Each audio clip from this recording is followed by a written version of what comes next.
Et bonjour, alors, un sèche-cheveux hein, qui a un petit souci. Hein. Alors, bon, on va pas le mettre à la poubelle. Hein. Le souci de ce sèche-cheveux, c'est que le câble, voilà, il se sectionne. Et ça, c'est très dangereux, hein, car on utilise souvent ces appareils dans les salles de bain. On a les cheveux mouillés, les mains un peu humides, et ça, c'est vraiment dangereux. Voilà, l'état du câble. Alors, vous avez ça, vous voulez jeter votre sèche-cheveux, ça coûte entre 50 et 80 euros quand même, hein, ces sèche-cheveux. Et on va le réparer. Bon, c'est assez simple. Hein. On va démonter le connecteur hein, du câble et on va lui refaire deux embouts hein, pour les revisser sur les connexions intérieures.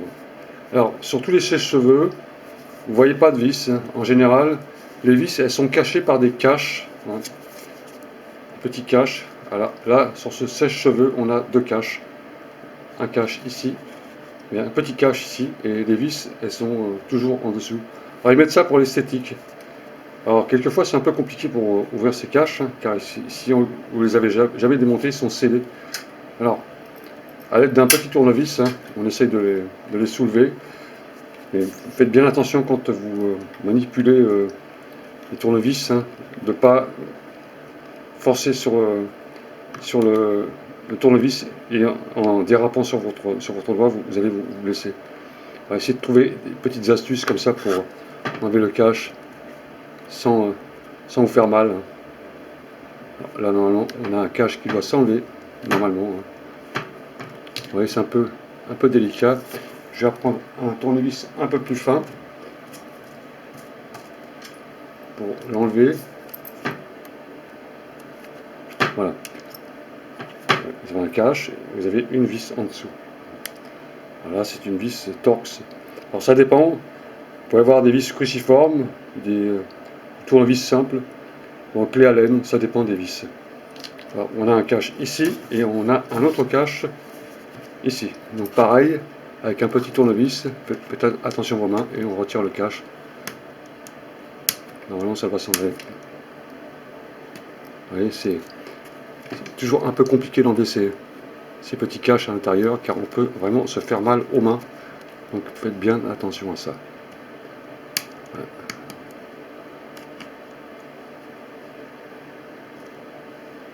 Mettez pas votre main derrière. Là, voilà, il a sauté, mais c'est pas grave, je le récupère après. Voilà. Là, pour la partie électrique, on a simplement deux vis. Hein. J'ai regardé autour, il n'y en a pas. Alors, sur chaque sèche-cheveux, vous avez un mode de dévissage. Alors voilà. Là, nous avons deux vis. Donc, là, sur ces vis-là, souvent les appareils électriques qui sont fabriqués, c'est des vis spéciales. Et là, cette vis-là, c'est une Torx, on appelle ça, hein, une petite Torx comme ça, mais avec un tout petit trou à l'intérieur. Vous voyez le petit trou à l'intérieur? Dans la vis, il y a une pointe au milieu. Et si vous essayez de desserrer avec une Torx normale, vous n'allez pas y arriver. Donc il faut vous procurer l'outil adéquat, hein, sinon on ne peut pas l'enlever. Et là, on a le tournevis, enfin la clé adéquate pour ça. Hein. Alors c'est des vis qui sont très rares. Hein. C'est souvent utilisé pour éviter le démontage hein, des parties électriques. C'est une sécurité en réalité. Hein. Mais si vous voulez réparer vous-même votre appareil électrique, quelquefois il faut avoir les outils adéquats. Donc voilà, là on enlève les deux vis. On va prendre son temps pour faire cette vidéo. Hein. Voilà. Là on va ôter les deux vis déjà. Voilà, là j'ai les deux vis. Donc on a deux vis démontées. Et ensuite on a le cache qui est là. Normalement, il doit s'en aller. Oui. Voilà, d'accord. Très facile. Hein. Et là vous avez deux câbles électriques. Bien sûr il n'est pas branché. Câble de la phase et du neutre. Hein. Phase c'est le marron pour celui-là. Et le neutre c'est le bleu. Hein. Vous pouvez avoir un rouge aussi si c'est un ancien modèle. Et là c'est le câblage réglementaire. On va ôter ce câblage. Hein. qui est normalement vissé. Pour celui-là, ah non, il n'est pas vissé, il est soudé.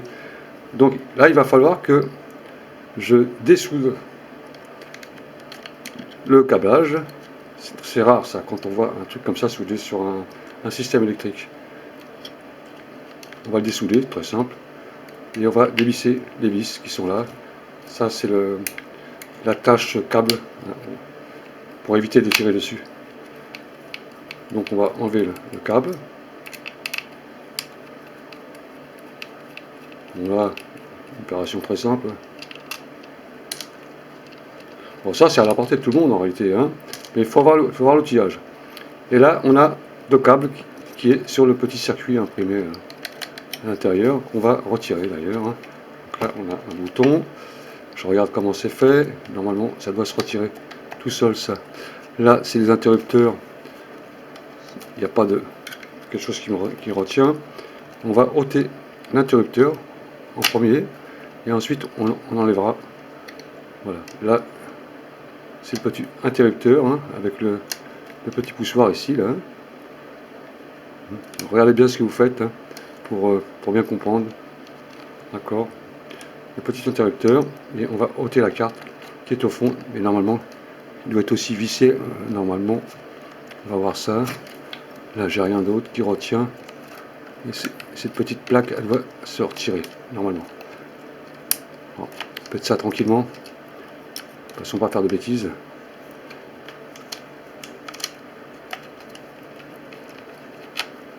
Voilà, là, ça, c'est l'interrupteur, d'accord. Voilà. Faites ça doucement, tranquillement. Prenez des photos si vraiment vous cassez un câble quelque part, de façon à le remettre à sa place. Voilà. Là, on a les deux petits câbles, hein, la phase et le nœud, qui est soudé sur le petit circuit imprimé. Ça, il va falloir qu'on le dessoude et refaire un câble. Alors, ce que je vais faire dans un premier temps, je vais couper le câble et je vais refaire ce câble qui pose problème. Alors, on coupe le câble. Là, je vais le couper, allez, ici. Hein. De toute façon, il faudra même un peu plus loin. Ça, on va le repousser.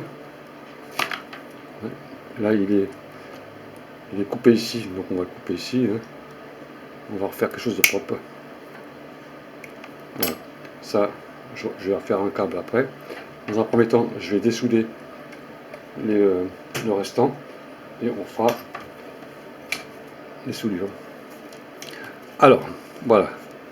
Ça, je coupe ça, j'en ai plus besoin. Repérez bien la phase, hein, et le neutre, hein, quand vous faites vos soudures, hein, de ne pas vous tromper. Hein. Hein, le bleu c'est à droite et le marron à gauche, bien se rappeler. Prenez des notes, hein, pour vous rappeler. Hein. Et on va dessouder cette partie-là, celui-là et celui-là, et on ressoudera les nouveaux câbles. Je vous reprends tout de suite. Le temps de faire chauffer le fer à souder. Alors juste un petit fer à souder pour ça. Bon, c'est des grosses soudures, donc ça va aller. Donc on va dessouder ça. Alors, nettoyez toujours la pointe du fer à souder quand vous l'avez utilisé. Mettez un peu d'étain pour faire chauffer un peu. Hein. Voilà, comme ça. Et on va dessouder le câblage sans brûler le reste des câbles. Voilà. Hop, d'accord. On laisse comme ça. On va retirer celui-là. Alors c'est de la grosse soudure, donc c'est un peu coriace. Un peu coriace, mais on va y arriver.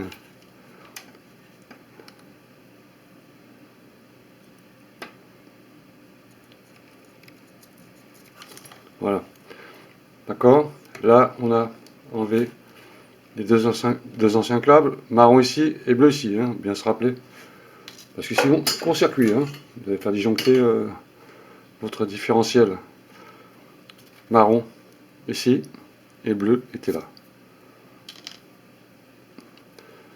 Alors, on va maintenant faire le dénudage de l'ancien câble. Hein. Celui-là, on va lui faire deux brins, hein, et on va aller souder sur le circuit imprimé. Voilà le câble. Là, quand vous avez démonté vos anciens câbles, vous calculez une longueur par rapport au serrage, la bague de serrage du câble ici, à peu près ici. Hein. Faites un peu plus long, après vous rajusterez, vous allez rajuster. On va le couper jusqu'ici à peu près, hein. De façon un câble là et un câble là. On va le couper comme ça. Bon, pour couper le câble, prenez un cutter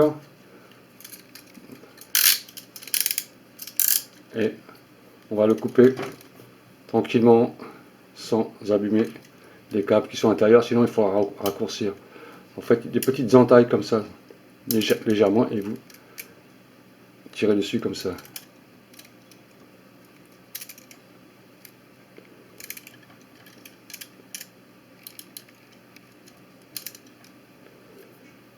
Sans toucher l'autre câble, sans toucher les câbles qui sont à l'intérieur.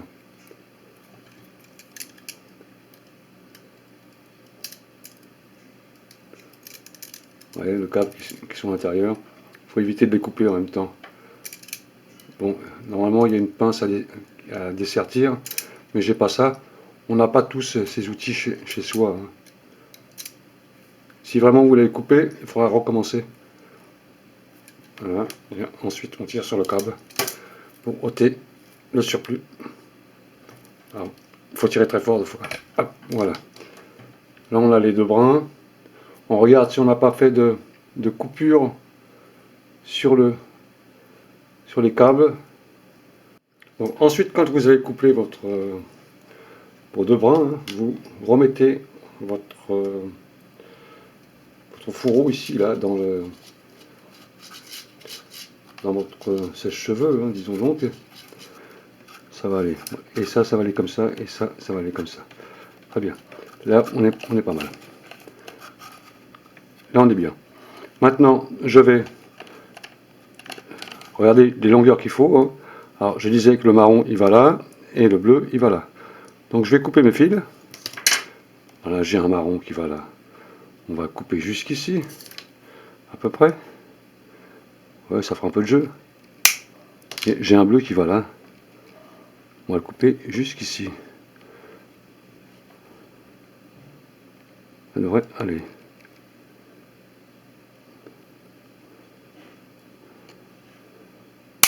Voilà.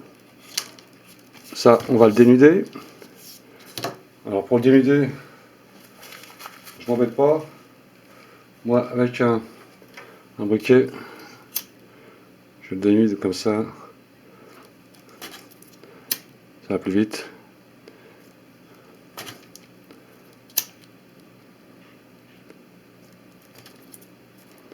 Voilà.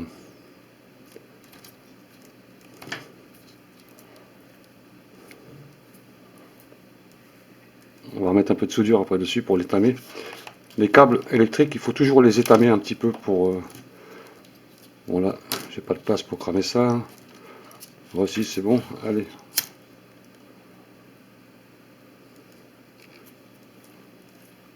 On va mettre un peu d'étain sur les parties dénudées. Hein. Ça s'appelle l'étamage en électricité, on étame.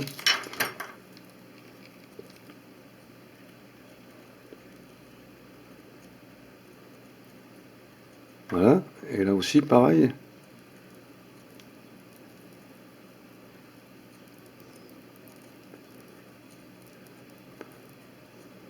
Voilà, on fait ça pour pas que ça casse.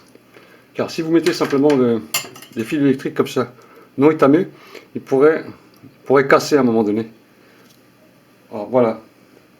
Donc là, on a fait la partie électrique. Maintenant, on va faire la partie du circuit imprimé. Donc je vous reprends tout de suite. Une fois que vous avez fait tout ça, hein, vous allez reprendre vos câbles, hein, dénudés à la bonne longueur. Vous mettez en place votre circuit, hein, si c'est un circuit comme celui-là, bien sûr. Et on va ressouder maintenant les brins. Donc le marron ici et le bleu ici. Donc, on va y aller doucement, de façon à ne pas brûler les autres fils. Alors, il y avait un trou, hein, sur ce brin. Il y avait un trou, on va essayer de... Voilà, hop, premier trou, c'est ok. Ensuite, il y a un autre trou ici. Pareil, on va essayer de le trouver. Ouais, des fois c'est délicat, hein, mais on y arrive, on y arrive.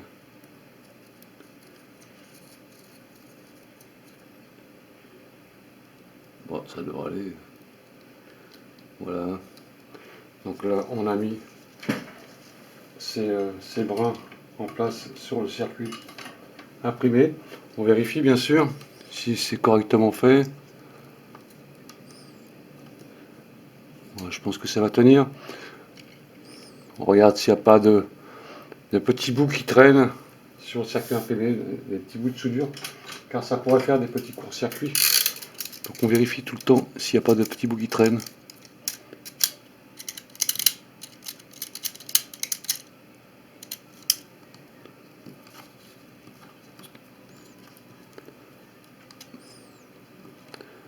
Donc là on est ok. Maintenant on va refaire le montage. Une fois que vous avez soudé vos fils, hein, il faut remonter. Hein. Alors on va essayer de refaire ça proprement. On avait ça ici, ok, on a ça ici. Bon, ça allait à l'intérieur.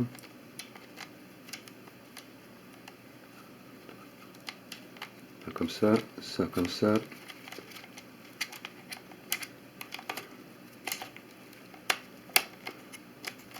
Voilà. Alors, ça a une place bien fixe, de façon voilà, ici il y a un détrompeur ici, de façon à le mettre à l'intérieur. Voilà. Voilà, c'est une place fixe, de façon à, quand on met le capuchon dessus, on a les boutons qui sortent. Hein. Donc c'est fixé par des petits plots à l'intérieur. Voilà. Là on est bien, on n'est pas trop mal. On va remettre maintenant le serre-câble à sa place.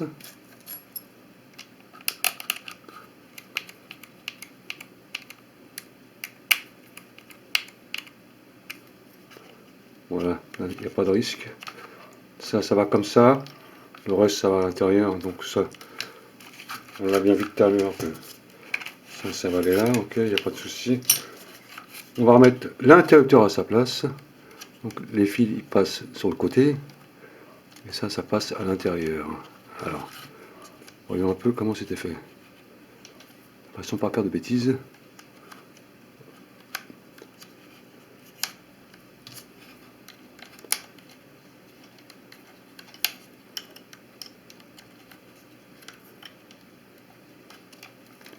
Est-ce qu'il était là ou là?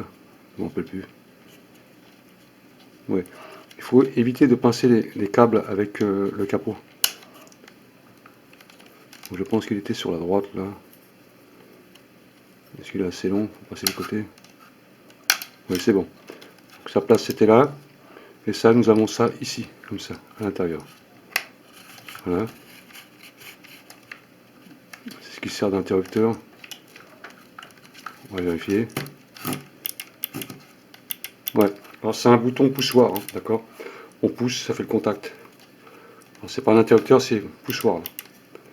Voilà. Là, on est bien. On remet tous les câbles à leur place, de façon que le capot il rentre bien, sans pincer le câblage. Là, nous avons mis tous les câbles à leur place. On vérifie. Là, ok. Là, on a un autre endroit. On va remettre le câble.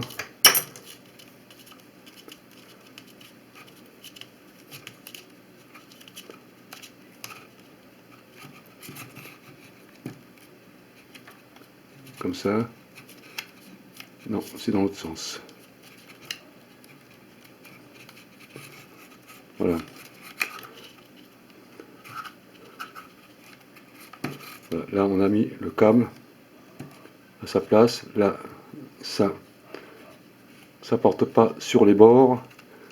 Là, on est prêt à mettre le capot. Donc le capot, une petite note de reprise. Donc ouais, le capot, j'ai eu du mal à le remettre. Donc ce que j'ai fait, j'ai modifié le câblage. J'ai fait passer le marron qui était là. Donc j'ai pas fait attention. Hein. car ça gêne ensuite pour remettre les encastrements. Et le bleu aussi. Donc le câblage juste au bord du serrage du fourreau, là, du câble, serre-câble.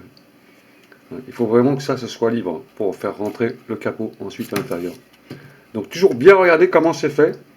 La disposition du câblage, il y a toujours une cause pour ça. Hein. Quand c'est disposé d'une manière, surtout dans ce genre d'appareil, il n'y a pas beaucoup de place, c'est que les assemblages sont faits en fonction de la position du câblage qui est à l'intérieur. Alors ça c'est très important parce que sinon, bah, votre capot, vous n'arrivez pas à le mettre, vous ne comprenez pas pourquoi. Hein. Donc j'ai fait une petite erreur, j'ai modifié. Hein. Donc j'ai tout enlevé et j'ai fait passer le câble marron ici, hein, la phase, et le neutre sur la droite. Donc maintenant je vais mettre le capot. Donc voilà, donc une fois qu'on a monté tous ces câbles, hein, mis en place tous les fils, on va remonter ce capot. Alors, ce capot, hein, quand on l'enlève, c'est facile, on tire dessus, on le déboîte. Mais alors, quand on le remet, c'est vraiment complexe. C'est vraiment complexe, c'est un peu délicat à remonter. Car il faut absolument passer le petit cran à l'intérieur. Bon, ça dépend des modèles de sèche-cheveux, mais celui-là, il est un peu délicat. Alors, on va essayer déjà de l'emboîter à l'intérieur ici. Je vais voir comment on peut faire pour l'emboîter sans trop galérer. Si ça va d'un seul coup. Il faut mettre vraiment tous les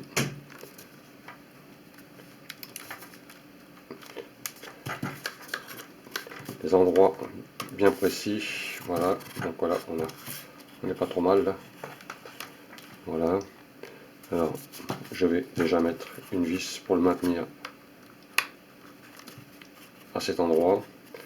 Il y a une vis qui compresse en même temps le câble à l'intérieur. C'est celle-là qui pose problème. Donc on va mettre la première vis à sa place. Alors, pour ceux qui ont ce modèle, tant mieux, hein, comme ça vous voyez un peu comment on peut réparer un petit séchoir comme ça.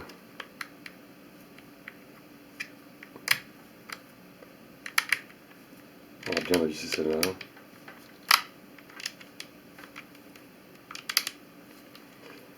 Quand on remet le capot, là, il faut vraiment bien mettre tous les câbles à l'intérieur en place. Dans les couloirs, il y a des couloirs qui sont adaptés pour mettre les câbles. C'est justement pour enfoncer le capot à l'intérieur. Hein. On va remettre notre vis qui se trouve ici, vous voyez. Donc celle-ci ne pose pas trop de problème.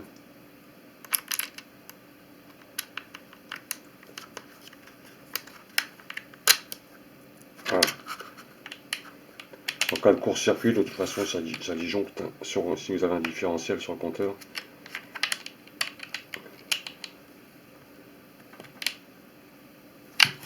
Voilà. Là, on a remonté son séchoir. On regarde bien si tout est en place. Ça a l'air d'aller. Et je vais faire un essai maintenant. Donc, je vais faire un essai. Alors voilà, le câble dénudé a été réparé. Hein. Vous voyez, c'est pas sans difficulté quand même. Hein. C'est un petit travail. Mais bon, enfin, moi j'aime bien bricoler, donc ça ne me dérange pas. Maintenant, on fait un essai pour voir si tout fonctionne. Hein. Celui-là, ça c'est l'air frais, ça. Hein. Là. Voilà, éteint. Première, deuxième, ok. Ça c'est l'air frais. Ça c'est la chaleur.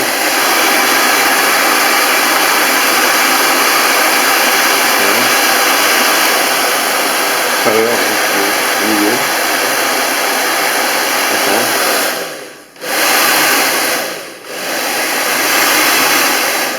Voilà, tout est en place. Il n'y a plus qu'à remettre les petits caches là, et puis c'est bon. Alors les caches, c'est comme ça. Un cache ici, et celui-là, et voilà. Voilà, le petit cache. Voilà, il n'y a plus rien qui se voit. Là, tout est bien resserré. Hein, voilà, parce qu'il y a quand même du courant électrique dedans. Il faut vraiment que ce soit fait correctement, ça, hein, parce que c'est 220 volts là-dedans. C'est comme un radiateur, hein, avec une résistance. Hein. C'est un ventilateur avec une résistance à l'intérieur, hein, tout simplement. Hein. C'est comme un petit chauffage. Voilà pour le, le séchoir, le sèche-cheveux, hein, réparé. Voilà, monsieur, dame. À bientôt. Salut.